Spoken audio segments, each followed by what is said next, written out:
the previous segment, we began to talk about the Industrial Revolution, and we began with agriculture. We explained that the first and most important thing that happened in the Industrial Revolution is a transformation in agriculture that enabled smaller and smaller numbers of farmers to produce more and more food. And this released the other people to move to the city and start working in factories and offices and producing all kinds of cars and refrigerators and whatnot. This created, as we said in the last segment, a new problem. The modern capitalist economy must constantly grow, must increase production more and more in order to survive. If it doesn't grow, it collapses. It doesn't stay in place. However, it's not enough just to produce more and more. You have all these people coming from the villages to the cities and producing more and more cars and refrigerators and televisions and clothes and shoes and whatever. It's not enough just to produce them. Somebody must also buy all these products. If not, the industrialists and the investors will go bust. If you produce all this stuff and nobody buys it, you go out of business. To prevent this catastrophe and to make sure that people will always buy whatever new stuff industry produces, a new kind of ethic appeared. It was an ethical revolution. The new kind of ethics that appeared as a result of the Industrial Revolution was the ethic of consumerism. What is consumerism? Well, most people throughout history lived under conditions of scarcity. There was not enough. There was not enough of anything. So frugality was was a very important part of ethics. People believed that being satisfied with the little that you have is good, and indulging yourself in luxuries, this is bad. This only evil people, corrupt people, indulge themselves in luxuries. A good person should avoid luxuries, should never throw away food. You always finish whatever your mother put you on your plate. And if your trousers get torn, you don't throw them away and buy a new pair, you mend them. This was a very important part of human morality. Only kings and aristocrats allowed themselves to publicly renounce such values of frugality and to conspicuously flaunt their riches by building palaces and wearing gold and silver and silk clothing and so forth. Now, when the Industrial Revolution solved the problem of scarcity, that there is not enough, and instead created the problem of consumption, there are so many products, so it's going to buy all this stuff, then a new revolutionary ethic evolved, the ethic we call consumerism. Consumerism sees the consumption of more and more products and services as a good thing, as a positive thing. Consumerism encourages people to spoil themselves, treat themselves, even kill themselves by by eating too much. Instead, consumerism sees frugality as a problem, as some kind of psychological disorder, some kind of disease that should be cured.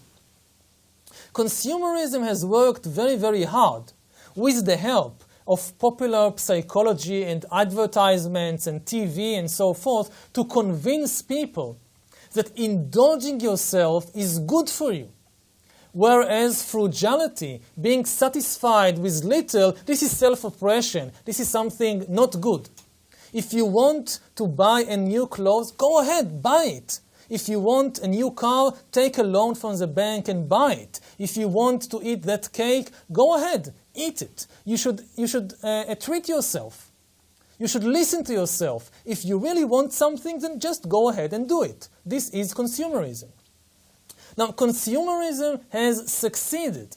in turning more and more segments of the human population in the world into very good consumers. We buy countless products that we don't really need and that we can't even afford, and that until yesterday we didn't even know that they existed.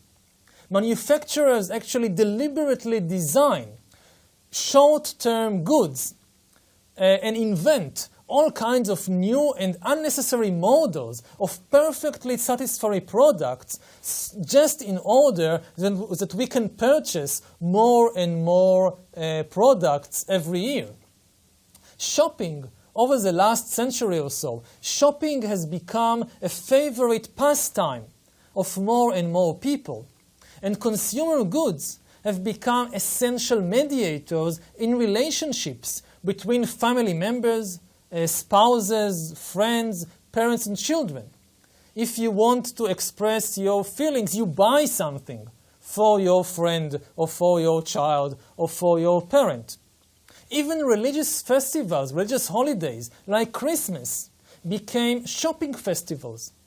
In the United States, even Memorial Day was originally a solemn day for remembering fallen soldiers that fell in defense of the United States in the world wars and other wars. Today, Memorial Day is spent by many Americans by going shopping. There are special Memorial Day sales that the shops have because they know that people have free time during this day, so they attract them to the shops with this Memorial Day sales.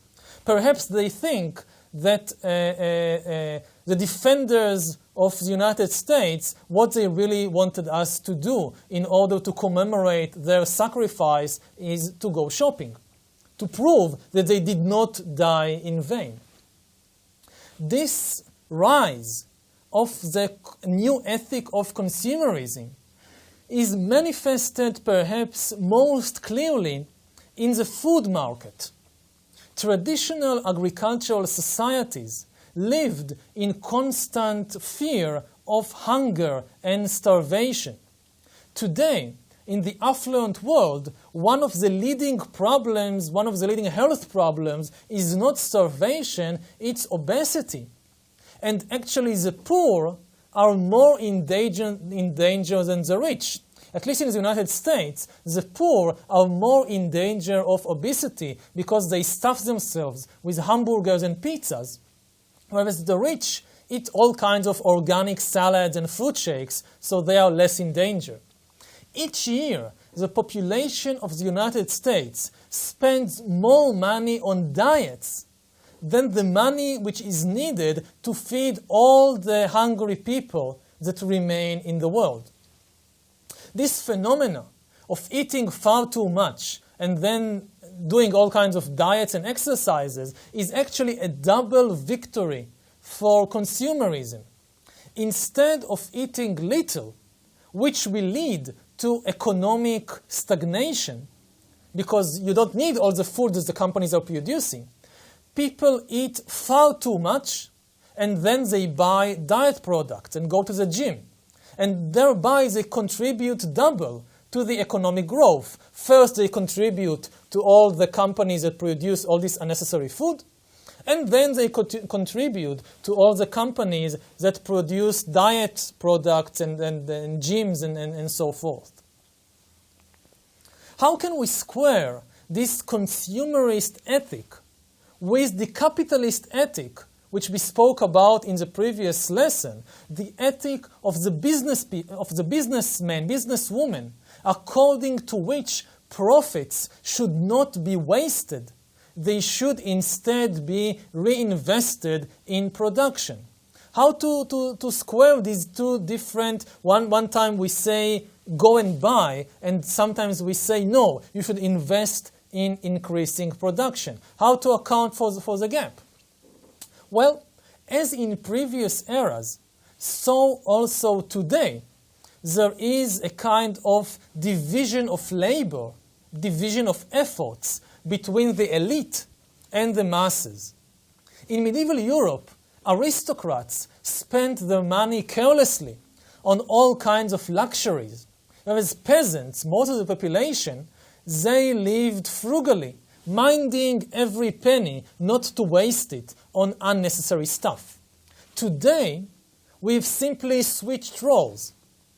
The rich now take great care managing their assets and their investments, whereas the majority of the public, the less affluent people, they go into debt, buying all kinds of cars and televisions and refrigerators and holidays abroad, which they don't necessarily need and which they can't even afford. The capitalist and the consumerist ethical principle are therefore two sides of exactly the same coin. They are complementary, not contradictory. The rich are busy investing to produce more and more, and the poor are busy buying all that new stuff. And the new ethic is therefore a double ethic with two complementary commandments. The supreme commandment of the rich is invest. You must invest your money. Don't waste it. The supreme commandment for all the rest of the people is buy. You must buy more. Even if you don't have enough money to buy that car, go to the bank, take a loan, and buy that car. This is your commandment. This is your role in the economy. This new capitalist, consumerist double ethic is revolutionary in many respects. Most previous ethical systems in history presented people with a very tough deal. Christianity or Buddhism or Confucianism, they promised people paradise, but only if they could cultivate compassion and tolerance, only if they could overcome their cravings, their anger, only if they restrained their selfish interest, only then they could get paradise. And this was too difficult for most people. So the history of ethics for hundreds of years is a very sad history of wonderful ideals that nobody can actually realize. Most Christians did not imitate Christ. They behaved very differently from Jesus Christ. Most Buddhists failed to follow the recommendations of Buddha, how to live their lives. Most Confucians would have caused Confucius a temper tantrum if he could see how they are behaving. In contrast, what is revolutionary about the new capitalist consumerist ethic is that for the first time in history, most people actually do what they are asked to do. They actually live up to the ideal.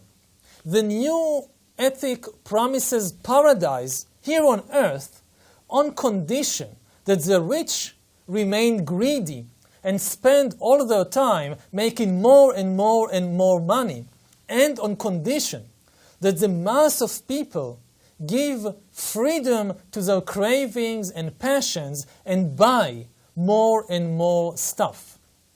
And this is the first religion in history whose followers actually do what they are asked to do. The rich are busy making more money, and the rest of the population is busy buying more and more stuff. How can we be sure that we really get paradise in return from all our effort? In our personal lives, we may not be so sure, but on television promises us, shows us that yes, if you buy all that stuff, you will live in paradise. And if you are not in paradise yet, it is because you are still missing the latest model of this or that product or service. So the Industrial Revolution changed not only the economy, but also ethics and morality.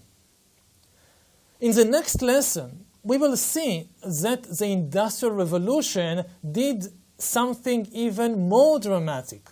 It changed not only the economy, and ethics, it also fundamentally changed politics and society.